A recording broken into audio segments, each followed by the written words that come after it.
Hey guys, Pixia here. Today will be all about tips on painting hands digitally, or to be exact, anime style digital hands.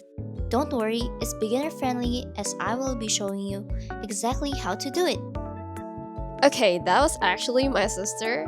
I told her to do my intro since I have flu, but hey, I'm back, and please excuse my sickly voice.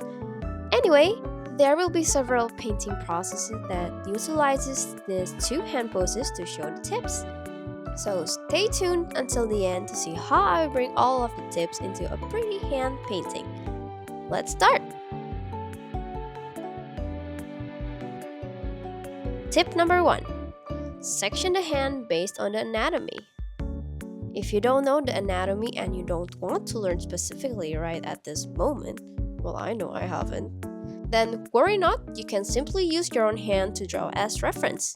So here's an example of my sister's hand, and from this, you can make section based on the shape.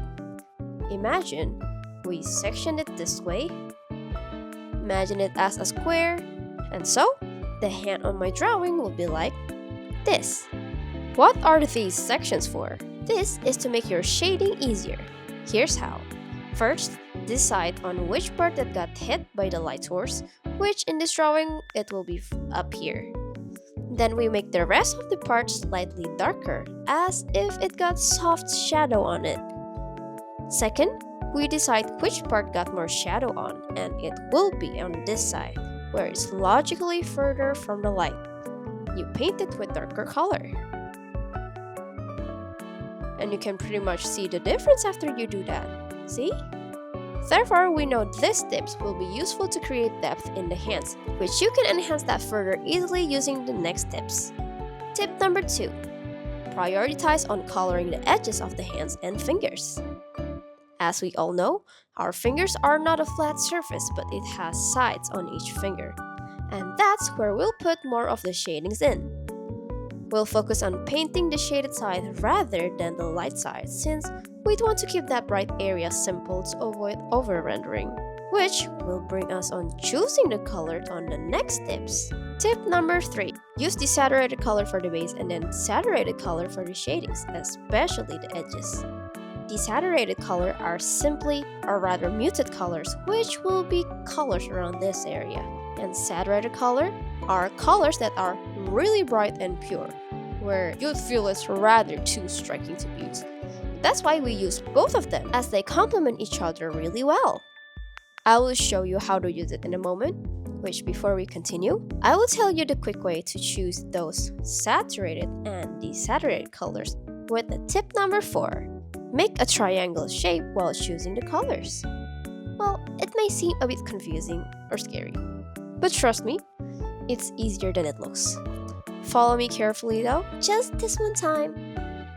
Okay, first, choose the brightest color as the first note. Usually you can use the base color here. And then you slide that color wheel slightly down. Then you choose the middle color, which will be the saturated color. And then move the color wheel again a little downwards and choose the final color as the desaturated color. Don't worry, it doesn't have to be a perfect triangle, of course, as I made this concept just to make it easier for you to remember. Once you try it a few times, you'll get the feel of choosing the right color and you'll get used to it eventually. Now here's where we apply these colors. Remember where I said about focus on painting the edges? Yes, we will use the saturated color from this triangle to do that edges. You can then use the blur tool, or well, just leave it like that and it will look pretty nice already at this point. But wait, it's not enough. This is where I will give you an important and life-changing tips, especially for beginners. Which we go with tip number 5. Add light gray or light blue, just a tiny bit on the edges. Some of you might feel that it sounds weird, but once you add them, your drawing will feel more alive and blend in, as this is one of the elements that serves well as a finishing touch.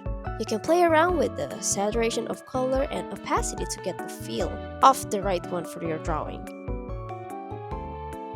And here we arrive on the bonus tips, and this will be a quick tips on painting quick nails. First, add the shiny part in the middle and then add darker shadow on the right and left edges.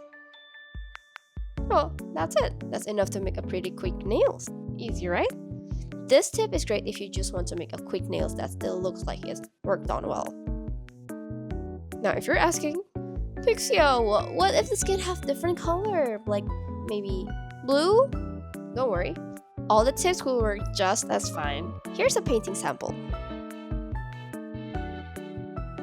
You can still see the hand sectioning and how I choose the color here.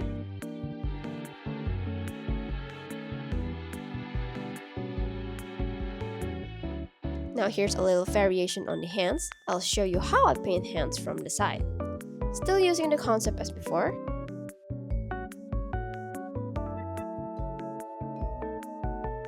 And as a bonus, here's how I draw hands with scales. This could be used to draw draconic or serpent type hands, you know what I mean? And yes, I made the textures manually myself and then I paint in one by one.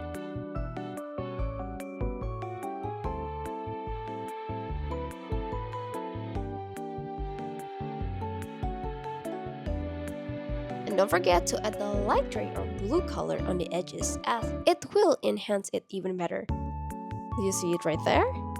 I always add bluish color to each one and it makes the drawing looks more solid. In my opinion at least. And there we go! Here's the result after going through all of those tips. Again, this is a beginner-friendly tips and there's still a whole lot more ways to improve these hand painting techniques. Which, if you want to know more advanced ones, let me know in the comments. If you find this video helpful, please leave a like and subscribe. Comment what you like about these tips and maybe share it with your fellow artist friends that would be happy to know these tips. That's all for now and I'll see you in the next video. Bye bye!